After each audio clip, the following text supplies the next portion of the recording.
Plein Air, which means in open air. I think it's French or something. It means going and actually painting outside. See how I do that in this video.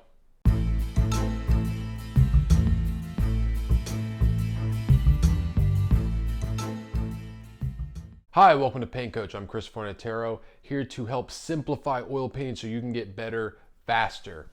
All right, so the first thing I'm gonna go over is materials and what to bring, because if you don't bring the right stuff, you are screwed. It is just a constant learning experience, all right, of what to bring, what not to bring.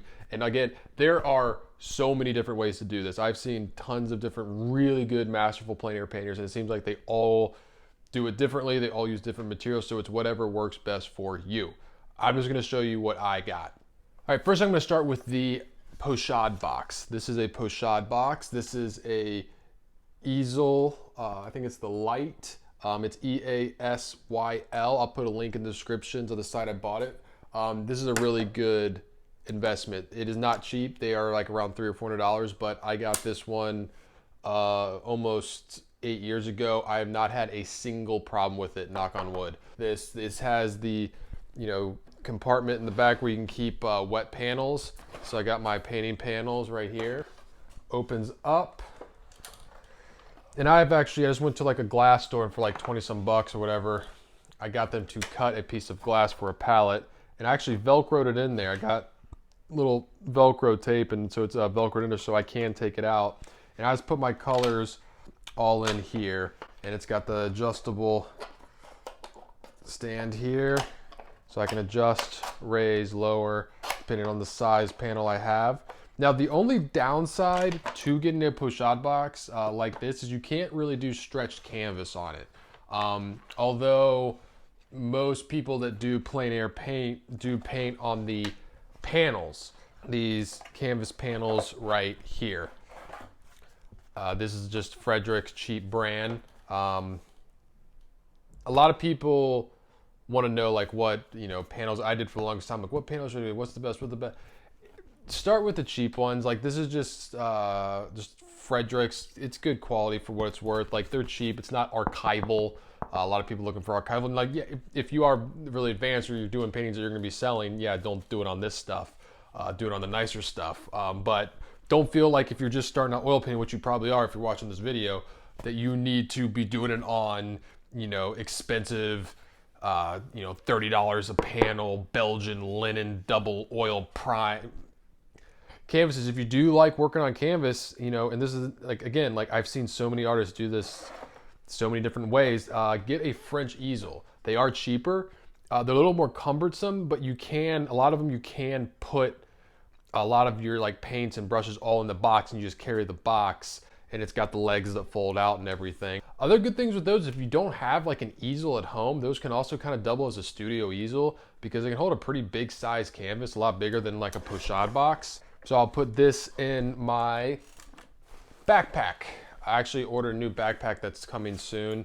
This is just a very cheap old backpack, whatever backpack fits you best for whatever you're doing. A good tripod, if you got the pochade box, you need a good tripod on it, and the site that I did buy that on, that's in the description, it already comes with one. Like, this is a good sturdy tripod. You want a really good sturdy one to hold a heavy box like that. A lot of times, if I know I'm just gonna go out and kind of just do one painting, I'll just load my palette here at home, so I don't have to carry all my paints out there with me. You can take your paints if you want to. I do recommend using a limited palette. If you get too many colors, it's just gonna complicate things. Try with just the primaries. I did that for a long time. All right, for the colors, again, I've seen so many different plein air painters, and I feel like they all use different colors. There's no right way to do it. I got titanium white, I got cerulean blue, alizarin crimson, ultramarine blue, got some cadmium yellow, burnt sienna, yellow ochre, and cadmium red, raw sienna. I've been playing around with some raw sienna. I've been liking that a lot. So I just put all my paints up in there like that, so I can close it just like that. Ow, on my thumb. All right, brushes. For my brushes, I actually keep them in this bamboo wrap. I just bring all of them just in case. I end up using probably no more than 5 of them. So, got my brushes. Viewfinder. There's many different kinds of these. I like to use this one. It's very simple. I can kind of adjust it. And I use this to find my composition. I use a small little jar here for turpentine. So I keep that in a little smaller jar, which I will set on top of my pochade box. For medium, I like to use some Liquin Original, which I will just bring the whole bottle. Then I have an umbrella. This is actually a Plein Air umbrella. Little vise here that helps me lock it onto the side of my easel to get shade. Now you really want shade, not just because of getting sunburn and staying cool, but you want your panel and your palette in the shade, because when it's in direct sunlight, it is gonna just mess with your eyes and mess with the colors. And you also don't want like just your palette in the sun and your panel not in the shade. Like you want it all in the shade. So if you don't get lucky and find a spot where you want to paint that doesn't have shade, I highly recommend getting an umbrella. I use this pretty much every single time I go out and paint. And then I need paper towels. Got the rolls of paper towels. Came across these for free, so I'm going to be using these. And I didn't always do this, but I've been finding it very useful. I bring gloves, all the materials you need. Let's go get painting.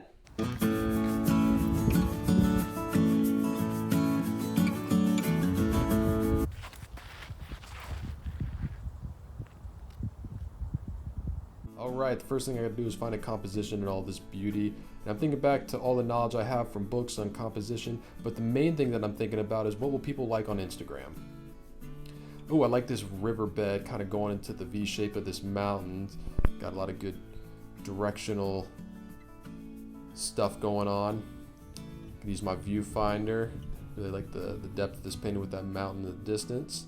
So I'm going to set up my tripod here, then put my pochade box on my tripod, then put my panel on my pochade box, and then put my umbrella on everything. There's my palette, all good to go. Got my turpentine. Let's do this. Let's paint a plein air painting. The first thing I'm going to do is I'm going to sketch in my composition. Just using some burnt sienna here, just getting a general outline of everything.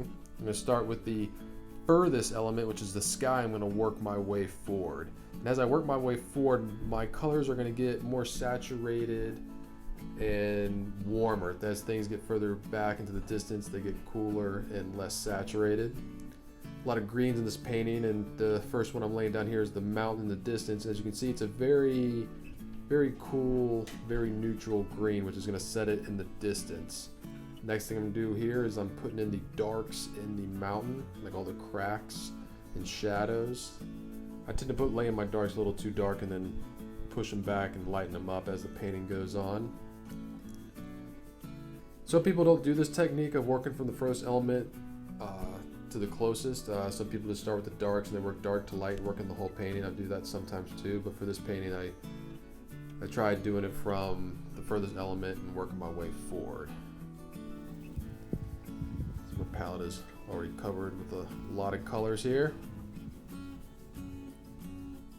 Now I'm laying in just like kind of a base neutral color for the rocks. It's not the darkest dark or the lightest light, but it'll give me a base to work off from. And as I'm painting, I'm really comparing everything. I'm comparing the value of the rocks to the value of the mountain to the value of the sky. Just kind of seeing how everything works together. So now I'm moving forward with the trees, and I'm using a little more of a saturated green for the trees to set them in front of the mountains. And again, I'm constantly comparing, constantly stepping back and comparing my values, comparing my colors, and seeing how the painting works as a whole. And I'm even a little guilty in this painting for not moving to different areas and working the painting as a whole. I kind of push certain areas a little too much before moving on to the next area. So like working in some dark, laying in my darks for the trees on the left side there.